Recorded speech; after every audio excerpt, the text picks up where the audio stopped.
Bonjour Victoria. Bonjour Thierry, Alors, toujours en bonne santé? toujours en bonne santé. C'est pas le jour de la banane, mais c'est le jour d'après la banane, donc voilà encore. Voilà. Alors, on n'en a pas mangé des bananes, mais on les avait sur nos visages, puisqu'effectivement, comme vous le savez, comme à l'accoutumée, si on est en bonne santé, c'est qu'on est en live. On est parti pour un nouvel épisode. Je crois que c'est le 18e épisode. C'est de la folie. Ça va à une vitesse. Voilà, votre rendez-vous, votre dose communication, médias, publicité, réflexion sur l'avenir. Ce rendez-vous comme in Mag Live à 15 heures. Bien évidemment, vous avez le droit d'interagir. Bien évidemment, vous avez le droit de poser vos questions pendant ce live. On sera très heureux justement de pouvoir y répondre.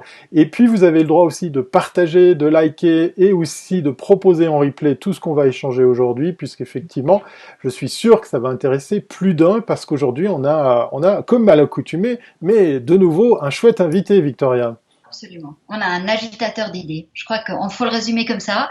Il a eu toute sa carrière un coup d'avance sur tout. Donc, on ne pouvait pas ne pas l'inviter. En plus, on l'adore. Donc, c'est Xavier Comtesse. Mon cher Xavier, bonjour. Euh, alors, je ne sais pas, parmi tout ce que tu as fait dans ta vie, parce que je ne peux même pas quelle est l'étape qui t'a le plus passionné? Enfin, si on devait te résumer, on te résumerait sur quoi? Les Swiss Next, Avenir Suisse, quoi? C'est un parcours de recherche de la vérité. Mais quelle vérité je recherche? Ce serait, disons, comment on est capable d'innover tout le temps, Exact. partout, sans arrêt. Et c'est ça ma passion, c'est l'innovation. Ça, c'est vrai. Bah, ça, on la partage avec toi. Alors, démarrons tout de suite. C'est un mot que tu adores, fractal. Moi, j'aime aussi Ouais. parce que c'est un mot qui est fou. On voit la poussière d'étoiles. Qu'est-ce qui se passe? Ce coronavirus, c'est un accident? C'était un désastre annoncé? C'est une chance? C'est quoi?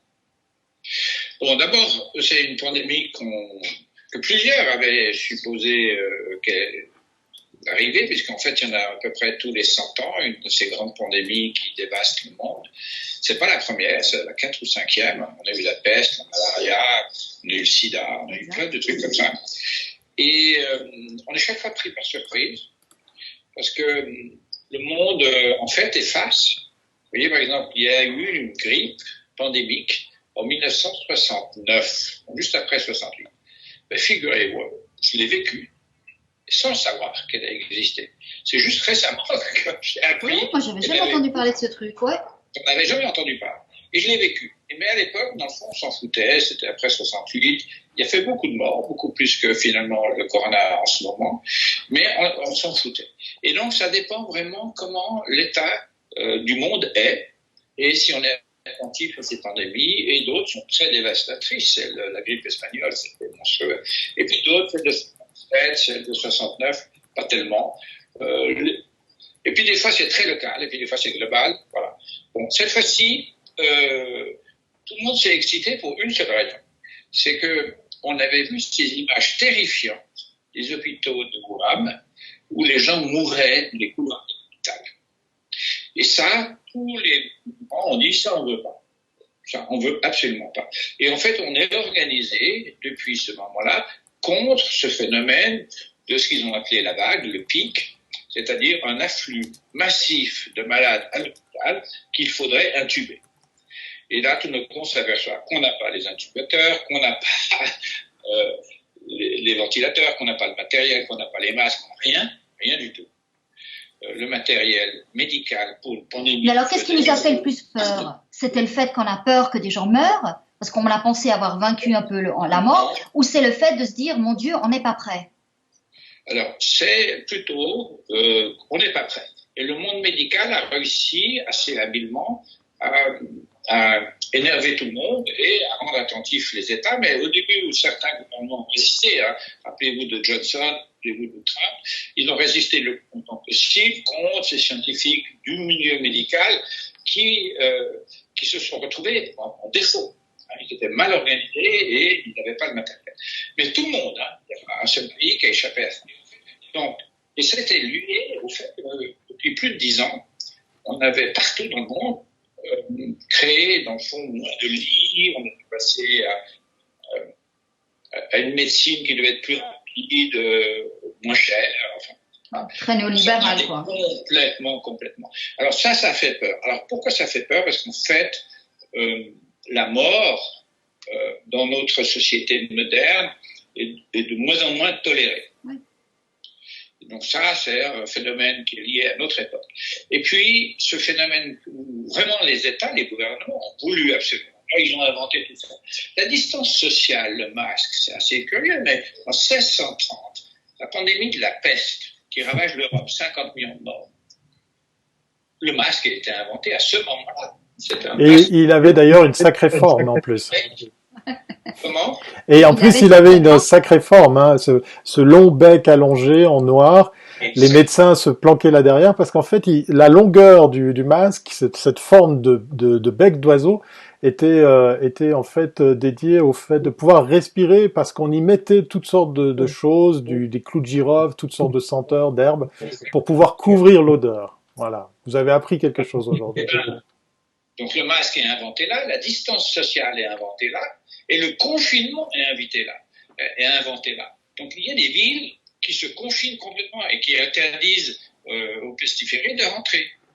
Donc tout ça, ça a été inventé. Se laver les mains aussi, ça date de ce moment-là. Et donc ils nous rebalancent 4 mesures qui étaient déjà présentes il y a 700 ans. C'est hallucinant, on n'a rien inventé du tout.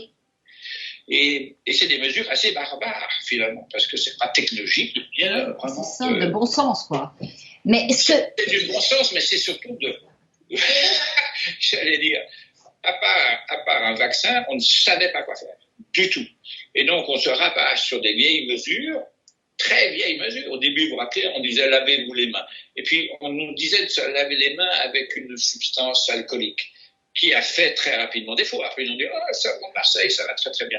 Mais en fait, c'est un bullshit invraisemblable. Pour une pandémie qui tue très peu. Oui, mais c'est ça. Moins que la grippe. Par contre, cette pandémie, elle va laisser, elle a montré une chose assez extraordinaire, c'est que finalement, en plus du fait qu'on n'était pas prêt, c'est que cette globalisation qu'on nous avait vendue comme la quintessence de l'évolution humaine, finalement, s'est retournée contre nous, vu que tu as un bout de tuyau dans un pays, un autre bout de tuyau dans un autre pays, des vis dans un autre pays, et finalement, on n'a ni masque, ni produit de nettoyage pour les mains, ni intubateur. Donc voilà, donc on a bien compris que la globalisation, si tu veux, c'est un espèce de mécano qui fonctionne par tombeau, mais dès que ça va plus, ça ne fonctionne plus, parce que tout d'un coup, les frontières sont arrivées. Alors Victoria, tu as tout à fait raison. Cette pandémie, maintenant, tirons les leçons. C'est là, ça a été mal géré, on en est là. Maintenant, on ne va pas se plaindre, on laissera faire les avocats, il y en a qui vont attaquer certainement. Il y a eu beaucoup d'erreurs, mais maintenant on en est. La première chose qu'on peut conclure, c'est effectivement que la globalisation dont tu parles, je vais essayer de faire une nuance entre globalisation et mondialisation. C'est deux termes qu'on utilise souvent l'un pour l'autre. Alors, moi, je les nuance de la manière suivante. Tous les deux désignent, au fond, le globe du monde, c'est le même objet, mais je dirais que la mondialisation, c'est le fait qu'une entreprise vende sur le marché du monde ses produits ou ses services. Et la globalisation, c'est le fait qu'une entreprise produit sur le monde ses projets, ses produits ou ses services. Donc la globalisation signifie que je me suis étalé sur le monde pour produire. Un iPhone, par exemple, 44 pays sont impliqués dans le processus, les entreprises dans 44 pays différents. Tandis que la mondialisation, par exemple, pour une montre 100% suisse, montre fabriquée à la vallée de Joux, eh ben, cette entreprise est mondiale, parce que bon, dans le monde entier, le même produit, fabriqué à un seul endroit. Ça, c'est la mondialisation. L'autre, c'est la globalisation. Ça nous permet de distinguer. Alors, pourquoi je fais cette distinction? Parce que le coronavirus nous a montré ce que tu viens de dire. C'est-à-dire, dans la globalisation, cette longue chaîne, si un fait défaut, c'était la Chine, tout le système s'arrête. Et donc, on ne peut plus produire des iPhones, on ne peut plus produire même des médicaments en Suisse, puisque les produits de base sont faits en Chine. Et donc, tout le monde s'aperçoit que c'est infernal. Donc, renaît, c'est pour ça que le concept de globe. Donc, en gros, c'est-à-dire, j'ai une conception globale, mais j'ai une action locale. Alors, par exemple, je prends l'exemple, Swisscom est une entreprise locale. Tous ces appareils, c'est Huawei, c'est Ericsson, etc. Toute la logique, elle est globale. Tous les softwares sont globaux, mais ils agissent sur notre territoire localement. Et là, on voit bien ce que c'est global. C'est prendre du globe. Alors, ce qui est sorti pendant cette crise, c'est évidemment les imprimantes 3D, qui tout d'un coup sont partis à toute vitesse, parce qu'elles sont très locales. J'ai un logiciel qui me permet de downloader un produit global, et puis je le produis localement. Mais l'enseignement à distance, c'était la même chose. On a utilisé des logiciels, comme plein. Mais là, on voit que, enfin, je sais pas si Thierry, tu veux poser une question. Oui, moi j'en avais une parce que j'aime bien l'exemple des imprimantes 3D. J'aime aussi le fait que cette crise, on parlait hors caméra que ça fait seulement 2 mois, on va bientôt arriver à 2 mois pour la Suisse, et déjà on voit les effets sur la nature, sur la consommation. Alors je vais pas te demander d'être un teaser de bonne aventure ou de lire dans la boule de cristal, mais est-ce qu'à ton avis, comme le dit par exemple le fondateur de Slack, il sera impossible de revenir en arrière, par exemple sur le télétravail. Est-ce que, à ton avis, on va prendre en considération ce qui a été vécu pour changer nos habitudes? Et je reviens sur l'exemple de tous ces produits qui dépendent de tous ces pays. Est-ce que ça va changer? Est-ce qu'on va revoir l'industrialisation de tous nos produits de consommation? Est-ce qu'on va en consommer moins? Est-ce qu'on va en fabriquer moins? Est-ce qu'on va revoir les chaînes de fabrication? C'est peut-être quand même une boule de cristal que je te demande de consulter. Alors, non, en fait, historiquement, toutes ces pandémies ont été suivies par, on revient aux affaires comme avant. Toutes, historiquement. Donc, on a toujours refait les mêmes conneries qu'on faisait avant, après, en gros. Ce qui a changé, c'est le mindset, c'est la manière de penser le monde, changé chaque fois. Donc la peste, par exemple, a amené une très grande méfiance, d'ailleurs même une chasse aux sorcières. Après, l'Église a pris le pouvoir. Mais par exemple, la malaria et cette pandémie qu'il y a eu sur Londres a permis la montée de la science, la médecine et la science. Cette fois-ci, pendant la grippe espagnole, c'était les techniciens qui ont pris le dessus. Tout le siècle dernier, c'est pas un cycle de la science, c'est un cycle technologie. Et puis maintenant, je dirais, il y a 3 trucs qui ont pu surgir. C'est évidemment une puissance des applications. L'IoT, si vous voulez, le téléphone mobile et ses applications très très puissantes. L'intelligence artificielle. C'est quand même l'intelligence artificielle qui court après le vaccin et qui court après la pandémie. Et puis la dernière chose, c'est les 3D printing. Donc c'est ça. Ces 3 aspects-là sont là pour toujours. Donc, Internet et les applications, c'est comme tu dis, le télétravail, le téléenseignement et tout ça, sont installés pour toujours. Je dis toujours que le téléenseignement en 10 semaines a fait plus de progrès que lors des 10 dernières années. Absolument. Et le télétravail aussi. Voilà. Tout ça a pris un énorme accélérateur. Alors, c'est pour ça que ça ne va pas changer. Et que tu as raison, Thierry, que ça va changer. L'économie, elle a vu surgir 3 éléments forts qui vont rester. Et puis d'autres éléments faibles vont disparaître. Je pense que la manière dont on voyage, les grandes croisières dans ces grands bateaux qui aboutissaient à Venise, c'est foutu. Ouais. Qui se remettent dans un enfer pareil. Il y a eu 3 bateaux qui ont été attaqués par la pandémie. C'est des enfers. On va en faire des films de Hollywood de ça.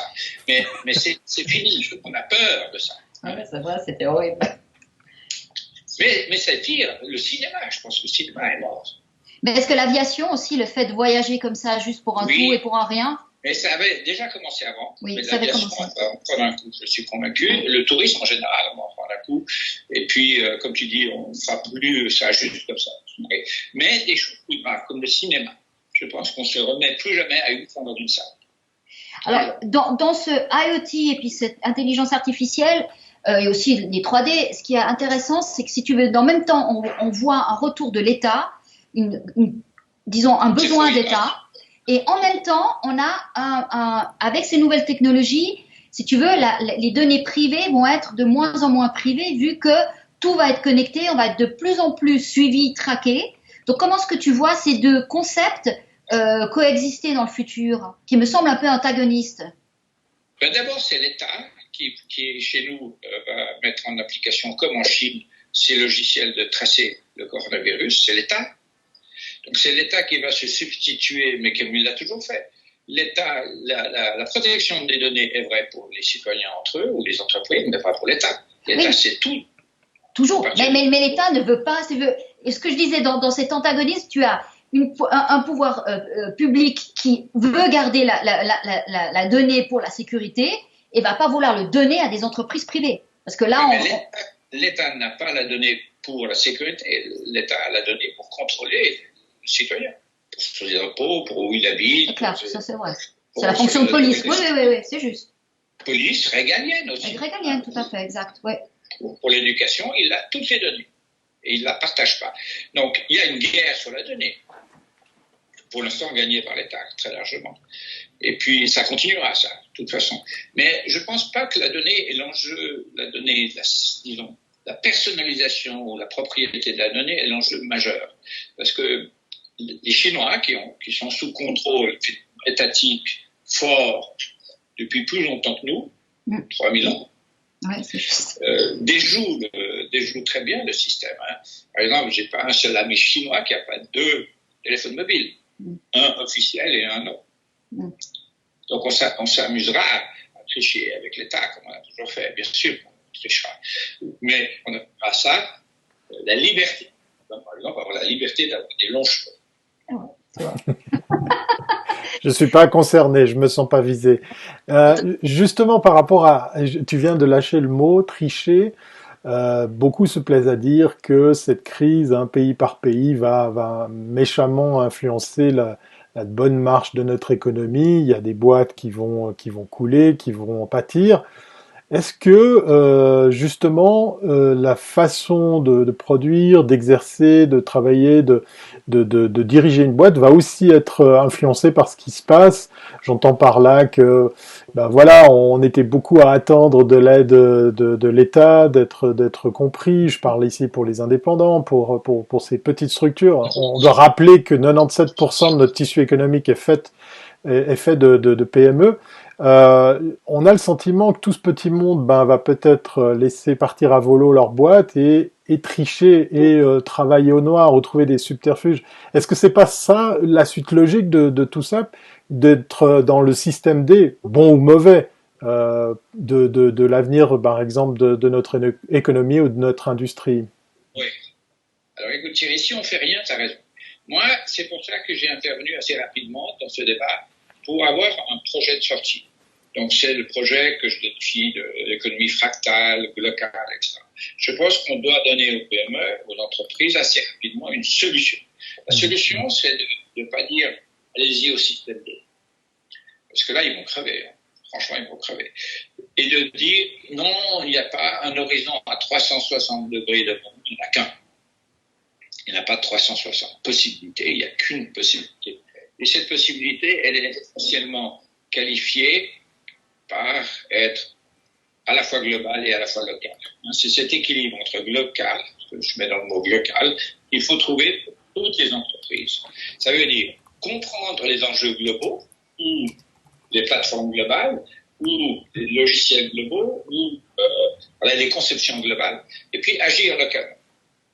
Mais on voit... dire qu'il ne faut faire ni un ni l'autre. Mais il faut vraiment comprendre que c'est dans cet équilibre-là qu'ils vont s'en sortir. Par exemple, pour les agriculteurs, c'est comprendre l'agriculture mondiale et agir localement. Ça ne sert à rien de dire « non, la robotique agricole ne me concerne pas ». Faux. Pour la médecine, c'est pareil. Le gars qui dit « ah non, mais on va faire tout local, on va faire tout national », ils sont morts, ceux-là. Ils sont morts, vous voyez ? Oui, alors voilà, là tu as plein de notions. Tu as les nationalistes qui, eux, ne sont plus en phase parce qu'on est dans un monde, malgré tout, international et global. Exactement, qu'il ne faut pas lâcher. Voilà. Mais en même temps, on voit réapparaître quand même des frontières. J'ai été étonnée à quelle vitesse les frontières se sont reconstruites partout. Les gens ont fermé les frontières. Tout d'un coup, c'est un rideau, une sécurité. Et est-ce que tu penses que dans cette crainte parce qu'on va être de moins en moins globalisé, mais de plus en plus mondialisé. Est-ce que les frontières ne rejoueront pas un rôle? Et on passe un peu du néolibéralisme à un libéralisme, mais quand même avec cette question de est-ce que la frontière restera? Parce que là, on a besoin d'ouvriers roumains pour venir chercher des asperges. Si on les laisse pas passer aujourd'hui, si on n'amène pas des avions, ils peuvent pas venir. Les frontières, tu peux pas aller du Portugal, tu peux pas arriver en Suisse aujourd'hui sans problème. Voilà. Les États, dans leur action improvisée, et si tu remontes à 1630, la peste, on avait déjà connu ça. C'est-à-dire, la frontière, c'est une manière simple de cloisonner, de confiner.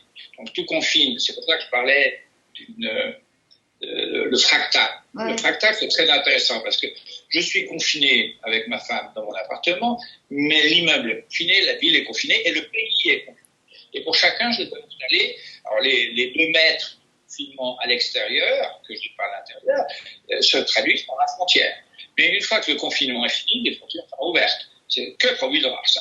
Et c'était une manière pour l'État, dans le fond, de dire mais si je vous confine, je confine aussi le pays. Et puis, ça a aidé à la compréhension, parce que l'étranger est toujours la menace pour tout le monde. Quoi. Et donc, il joue sur ces critères classiques. Mais c'est trop provisoire. Il ne faut pas installer ça comme quelque chose qui va durer. La raison à l'international est là pour toujours, mais c'est la manière dont on va vivre qui va changer. Ça veut dire que ces longues chaînes de production globale, avec 44 intervenants dans la fabrication d'un iPhone, ça c'est fini, pour longtemps. Donc ils seront fabriqués aux États-Unis? Non. Ils seront où? Ouais, bonne question, parce qu'il y a des nouveaux modèles qui vont bientôt sortir. Parce que je plaisante. Rares qui ne sont pas, qui sont en grande partie en Afrique.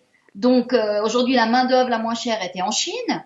On fait comment voilà, parce que le paradoxe, il est toujours le même. Pour iPhone, on parle de déplacer les lignes de fabrication en Inde, hein, si jamais. Ça, c'était même initié avant le coronavirus. Ouais. Non, moi je pense que d'un côté, la recherche de fabrication dans la séparation, dans le droit bon marché, ça existera toujours, ça ne va pas disparaître. Mais ce que je veux dire par là, c'est que je pourrais concevoir facilement un téléphone en Suisse, où j'assemble en Suisse. D'accord, oui, assemblé en Suisse, ok, d'accord. Ouais. Alors ça c'est une chose, il y avait déjà ces téléphones européens comme ça. Mais l'autre chose qui va apparaître, c'est où je peux produire n'importe quelle pièce en Suisse. Alors, 3D printing, ça reste une partie, mais on peut aussi, là j'ai vu qu'une petite entreprise de Zurich propose la création de chips pour les ventilateurs. Donc ce qui va arriver, c'est qu'on va avoir petit à petit une capacité de production. On passe downloader, je download simplement une chip, je download les machins.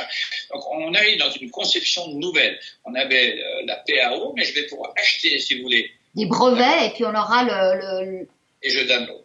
Et puis je paye des royalties. Et c'est ça qui va changer.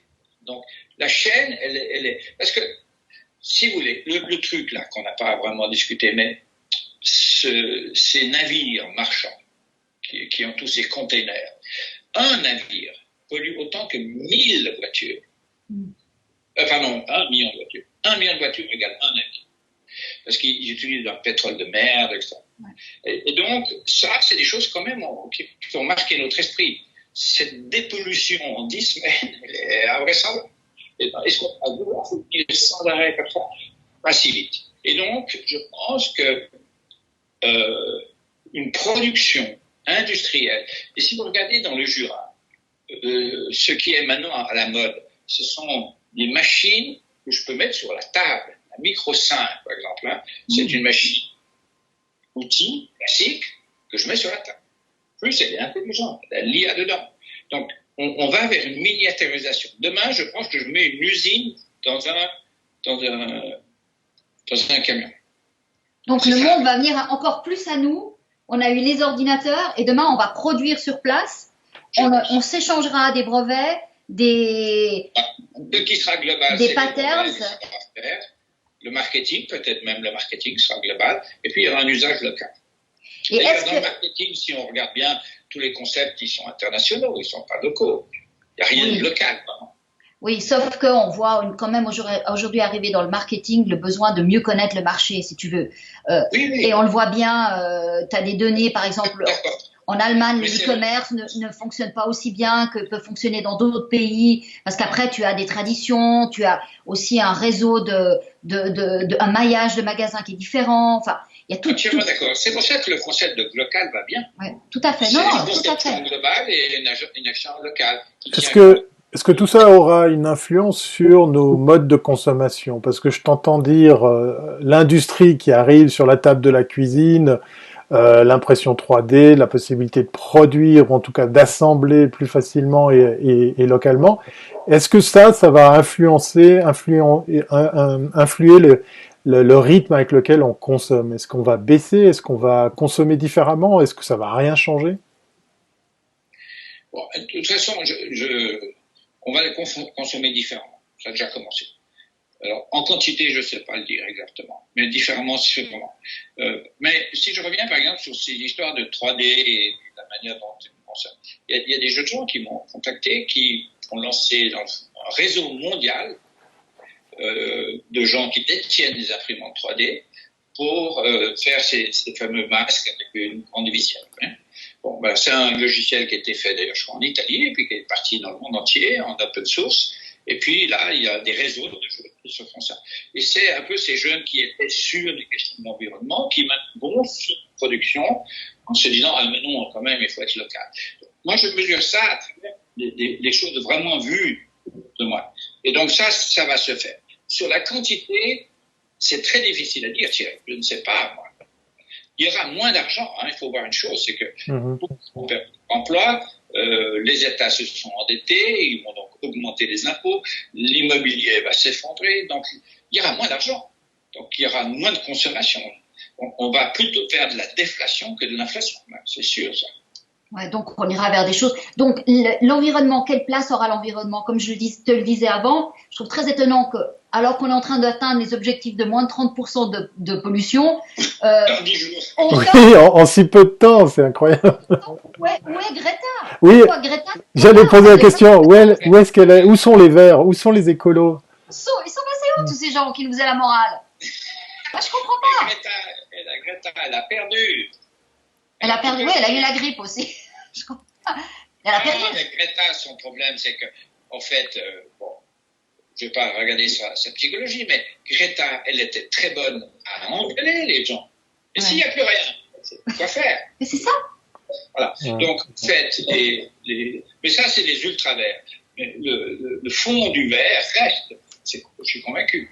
C'est-à-dire le message fondamental sur moins polluer, moins utiliser d'énergie, tout ça, ça va rester. Ouais, ça va créer ça va pas disparaître. Ça, Alors, comme on arrive vers la fin de notre demi-heure qui est passionnante, on aura pu parler 1 heure avec toi.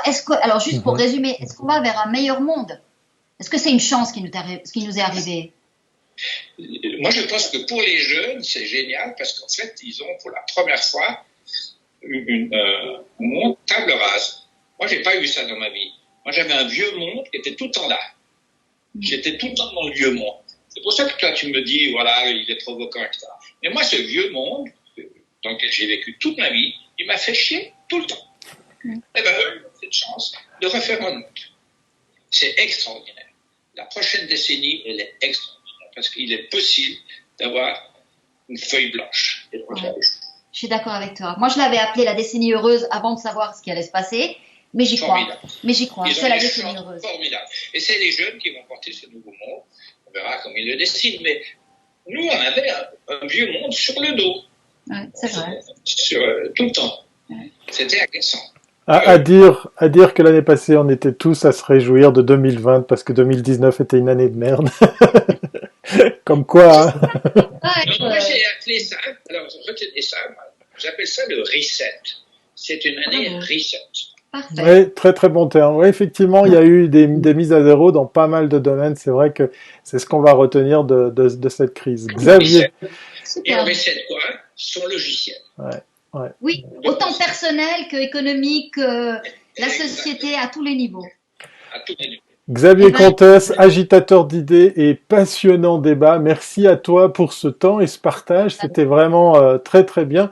D'ailleurs, ça devrait vous donner envie à vous toutes et à vous tous qui avez regardé ce live de le partager. Vous avez le droit, hein, c'est un peu fait pour ça.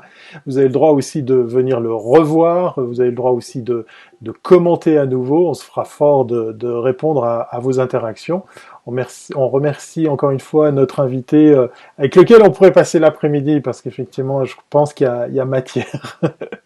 On va vous dire, Victoria, à demain, je crois. Hein, c'est reparti. Demain, c'est quoi? Jeudi. Il reste encore 2 lives cette semaine, donc notez bien demain 15 heures. je crois qu'on va jamais s'arrêter. Voilà, donc on vous donne rendez-vous demain 15 heures, même endroit, et puis portez-vous bien d'ici là. Parfait. Au revoir.